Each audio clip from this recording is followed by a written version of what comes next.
Росію вразило зростання міжнародної допомоги Україні, тому саме цю тему вони зробили новим фронтом своєї інформаційної війни, щоб ця допомога виглядала неефективною, а українці та наші іноземні партнери сумнівалися в її необхідності. То як Росія намагається дискредитувати міжнародну підтримку України? Да, они хотели бы там превратить Украину в мясорубку и так далее. Міф перший. Українські біженці набридли Європі.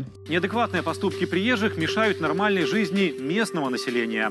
Тотальная русофобия, отсутствие какого-либо стеснения, грубое «мы всегда правы». Мовляв, ті сидять на шиї у Європи та примушують їм допомагати. Сюжети про біженців часто ілюструють кадрами з 2014 року з Майдану. Нагнітають. Так вони намагаються запевнити європейців, що українці по сусідству їм не треба, а українців, що світ від них відвернувся. А як справді? Українських біженців у світі дійсно багато. За даними ООН, з початку повномасштабної війни з України виїхали понад 6,7 мільйонів громадян. Їм допомагають облаштуватися в усіх країнах Європи. Відкрили у Будапешті інтеграційний центр для біженців з України. Німецьке суспільство також активно долучається до підтримки українців. А ще десятки волонтерів, які допомагають з перекладом та розносять їжу. Цей центр вже другий у Бельгії. А ще вони отримують фінансову допомогу і пільги, а багато українців уже й працюють в країнах, куди тікали від війни. Так, понад 50 тисяч біженців з України вже почали працювати в Чехії, у Польщі ж це 270 тисяч українців. Тож вони не лише приймають допомогу, а й працюють на благо тих громад, що їм допомагають. Ці мільйони людей,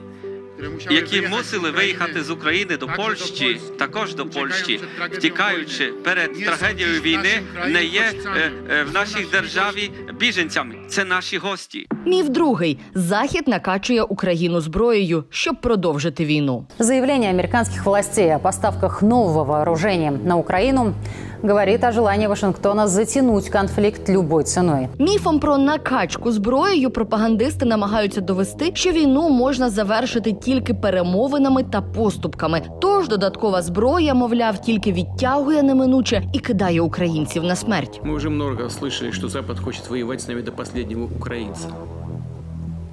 Це трагедія для українського народу. А як справді? Саме Росія напала на Україну та окупувала українські міста, а не навпаки. Тож така допомога дозволяє рятувати життя мирних українців та військовослужбовців Збройних сил України, зокрема захищаючи свою домівку від нападу Росії.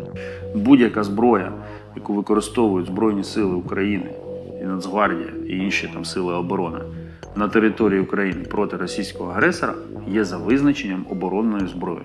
Міф третій. Країни, які допомагають Україні, роблять це лише для того, щоб самим отримати шматок її територій. Польща запустила процес создания Киевской унии и всерьез нацелилась на западные территории Украины. І такі тези не нові. Росія їх поширює ще з 2014 року. Просто зараз активізувалася. А як справді? Тези про те, що Польща, Угорщина, Туреччина нібито хочуть розділити Україну на частини, націлені як на українців, щоб ті підозріливо ставились до допомоги, так і на росіян, аби ті вірили, що Україні не допомагають, а тільки хочуть загарбати собі її шматок. Тому і в діях Росії нічого поганого нема. От тільки допомога західних партнерів не заради зазіхання на чужі міжнародно визнані кордони. Навпаки, це допомога для захисту цих кордонів, а ще проти геноциду українців та заради підтримки демократичних прав та свобод у світі.